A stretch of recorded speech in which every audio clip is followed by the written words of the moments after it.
ஆண்டவரே, ஒரு வார்த்தை சொல்லும், என் வாழ்வு நலமடையும்.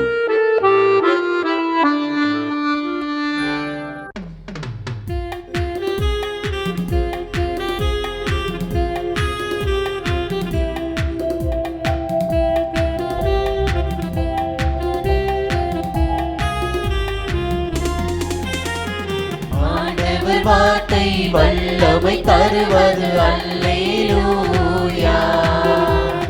ஆண்டவர் வார்த்தை வாழ்வு தருவது அல்லேலூயா. ஆண்டவர் வார்த்தை வல்லமை தருவது அல்லேலூயா.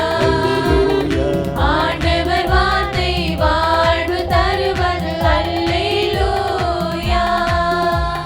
செவிகள் திறக்கட்டும், வார்த்தை வளம் பெற இதயம் திறக்கட்டும், அன்பு வலுப்பெறும், உண்மை உணர்வுகள் வாழ்வில் புலரட்டும், நிறைவாய் வாழ்ந்திடுவோம். ஆண்டவர் வார்த்தை வல்லமை தருவது அல்லேலூயா. ஆண்டவர் வார்த்தை வாழ்வு தருவது அல்லேலூயா. இயேசுவை மனிதராக உலகிற்கு கொண்டு வந்த கருவியான மரியாளை கடவுளின் தாய் என எப்படி அழைக்க முடியும்? இதோ, கன்னி கருவுற்ற ஓர் ஆண்மகவை பெற்றெடுப்பார், அக்குழந்தைக்கு இம்மானுவேல் என பெயரிடுவர் என்று இறைவாக்கினர் வாயிலாக ஆண்டவர் உரைத்தது நிறைவேறவே இறைமகன் இயேசு மனிதரானார். கடவுளும் மீட்பருமானவரின் தாயாகுமாறு தனிப்பட்ட அருள்வரங்களாலும் அலுவல்களாலும் அணி செய்யப்பட்டவராக மரியாள் திகழ்கிறார். இறைவனின் திட்டத்தால் கன்னியாக இருந்து கொண்டே தாயாகும் வரம் பெற்றவர் மரியாள். கணவரையே அறியாத அவர் பரிசுத்த ஆவி நிழலிட தம் நம்பிக்கையாலும் கீழ்ப்படிதலாலும் இறை தந்தையின் மகனையே உலகில் பெற்றெடுத்தார். திருச்சபை எண் 63. எனவே மரியாளின் தன்னுரிமையுள்ள ஒத்துழைப்பின் வழியாகவே கடவுள் மனிதராகி நம்மிடையே குடிகொண்டார் என்பது தெளிவாகிறது. நற்செய்திகளில் இயேசுவின் தாய் என்று அழைக்கப்படும் மரியாள் தம் மகனை பெற்றெடுக்கும் முன்பே அவரை ஆண்டவரின் தாய் என தூய ஆவியின் தூண்டுதலால் எலிசபெத் அழைத்தார். உண்மையில் தூய ஆவியால் கன்னி மரியாளின் வயிற்றில் மனிதராக கருவான அதிபுனித திரித்துவத்தின் இரண்டாம் ஆளும் இறைத்தந்தையின் நித்திய மகனுமானவர் உடல் சார்ந்த முறையில் உண்மையிலேயே மரியாளின் மகனானார். எனவே திருச்சபை மரியாளை உண்மையாகவே கடவுளின் தாய் என்று அறிக்கையிடுகிறது. கத்தோலிக்க திருச்சபையின் மறைக்கல்வி எண் 495. கண்ணுக்கு புலப்படாதவரும் உலகமே கொள்ள முடியாதவருமான கடவுளை தம் வயிற்றில் சுமந்து பெற்ற மரியாளை கடவுளின் தாய் என்று அழைப்பதில் எந்த தவறும் இல்லை. திருச்சபை முதலில் தோன்றிய காலத்திலிருந்தே இயேசு பரிசுத்த ஆவியின் வல்லமையாலே கன்னி மரியாளின் திருவயிற்றில் கருவானார் என்பதை அறிக்கையிடுகிறது.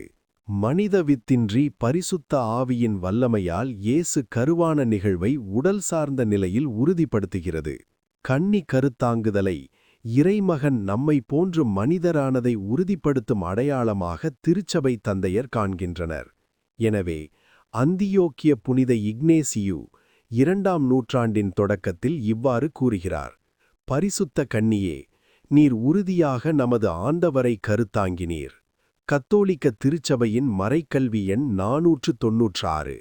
மனிதரான நித்திய இறைமகனும் கடவுளுமானவரின் தாயாக இருப்பதால் மரியாள் உண்மையிலேயே கடவுளின் தாய்தான்.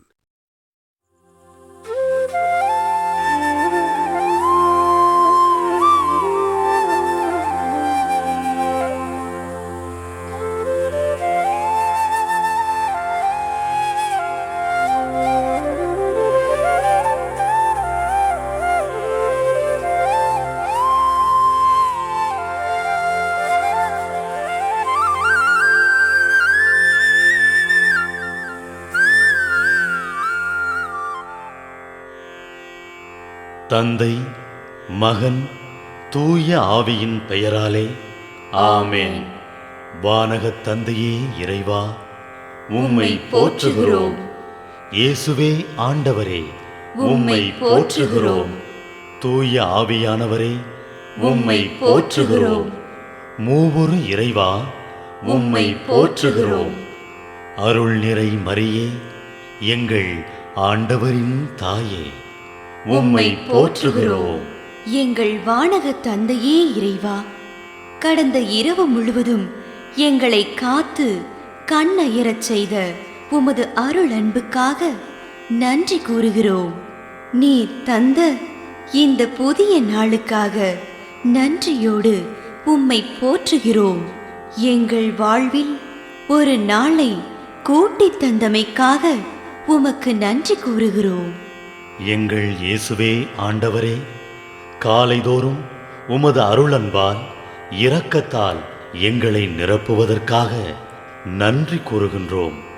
இந்த நாளில் நீர் எங்கள் மீட்பராகவும் ஆண்டவராகவும் நல்ல ஆயனாகவும் இருந்தருளுமாறு உம்மை வேண்டுகிறோம்.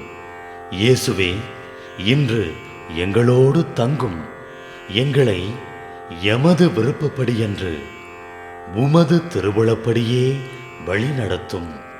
எங்கள் தொழிலை, முயற்சிகளை, உழைப்பை, படிப்பை, வேலைகளை ஆசீர்வதியும்.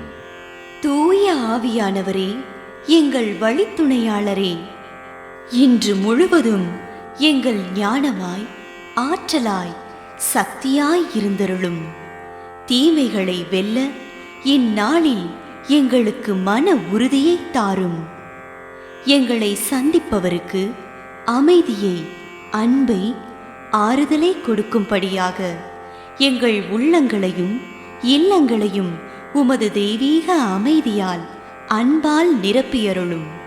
மூவொரு இறைவா, இந்த நாளையும் எங்களையும் எங்கள் எண்ணங்களையும் செயல்பாடுகளையும் பயணங்களையும் ஆசீர்வதியும். நாங்கள் சந்திக்கும் மனிதர்கள், எங்கள் குடும்பத்தார், உற்றார் உறவினர், எங்கள் நண்பர்கள் மற்றும் எல்லோருக்கும் துணையாயிருந்தருளும். மேலும் உடல் நலம் குன்றியோர், துயருறுவோர், கைவிடப்பட்டோர், தனிமையில் வாடுவோர், எளியோர், படிக்கும் மாணாக்கர்கள், ஆசிரிய பெருமக்கள், அரசு அலுவலர்கள், நாட்டு தலைவர்கள், விவசாயிகள், கடலில் பணிபுரிவோர், பிற தொழில் செய்வோர், துறவிகள், பங்கு தந்தையர், எங்கள் மறைமாவட்ட ஆயர், ஏனைய ஆயர்கள், திருத்தந்தை ஆகிய அனைவரையும் இக்காலை பொழுதில் உம் திருப்பாதம் ஒப்படைக்கின்றோம். அனைவரையும் ஆசீர்வதித்து பாதுகாத்து வழிநடத்தியருளும். அம்மா மரியே, எங்கள் ஆண்டவரின் தாயே, உம் கருணை மிகு அருட்பார்வை எனும் அடைக்கல கோட்டைக்குள்ளே இன்று முழுவதும் எங்கள் ஒவ்வொருவரையும் அரவணைத்து எந்த சூழ்நிலையிலும் உம்மையும் உம் திருமகன் இயேசுவையும் விட்டு பிரியாதபடி எங்களை பாதுகாத்து வழிநடத்தி அருளும். எங்கள் நல்ல தந்தையே, கேட்டதெல்லாம் கிடைக்கும் என்ற தளராத உறுதியோடும் விசுவாசத்தோடும் எங்கள் அன்னையாம் மரியாளின் பரிந்துரையில் நம்பிக்கை வைத்து இந்த மன்றாட்டுக்களை எங்கள் ஆண்டவராகிய இயேசு கிறிஸ்து வழியாகவும் தூய ஆவியானவர் வழியாகவும் உம்மிடம் சமர்ப்பிக்கின்றோம். எங்கள் வானகத் தந்தையே, போற்றி போற்றி. எங்கள் ஆண்டவராகிய இயேசுவே, போற்றி போற்றி. தூய ஆவியானவரே, போற்றி போற்றி. மூவொரு இறைவா, போற்றி போற்றி என்று போற்றி மகிழும் எங்கள் இதயத்தை உமது தெய்வீக வல்லமையால் நிரப்பி இந்த நாள் முழுவதும் எங்களை பாதுகாத்து வழிநடத்தியருளும் எங்கள் நல்ல தந்தையே, ஆமென்.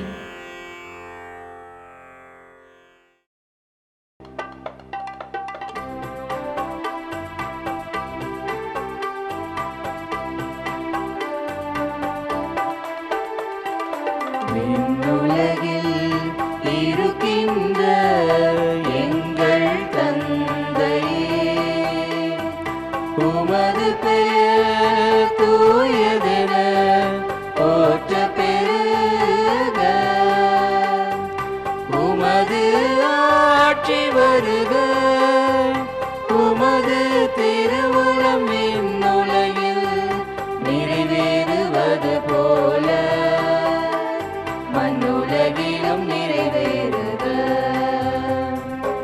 எங்கள் அன்றாட உணவை இன்று எங்களுக்கு தாரும். எங்களுக்கு எதிராக குற்றம் செய்வோரை நாங்கள் மன்னிப்பது போல எங்கள் குற்றங்களை மன்னியும். எங்களை சோதனைக்கு உட்படுத்தாதேயும், தீமையிலிருந்து எங்களை விடுவித்தருளும். எங்களை விடுவித்தருளும். அருள் நிறைந்த மரியே வாழ்க, ஆண்டவரும் உடனே பெண்களுள் பேறு பெற்றாய் நீயே. உம்முடைய திருவயிற்றின் கனியுமான இயேசுவும் ஆசி அருள பெற்றவர்.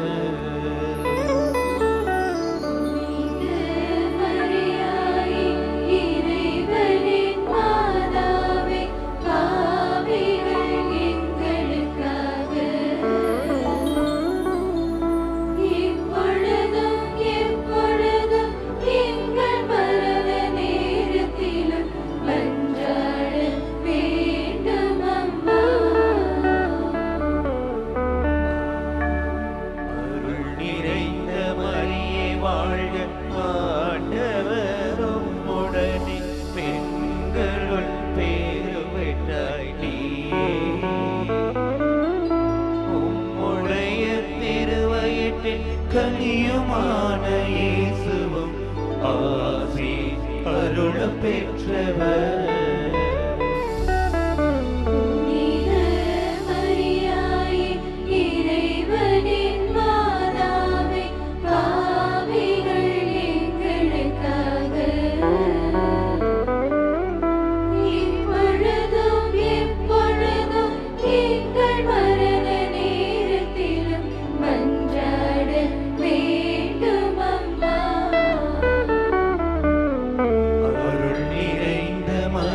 வாழ்க ஆண்டவர்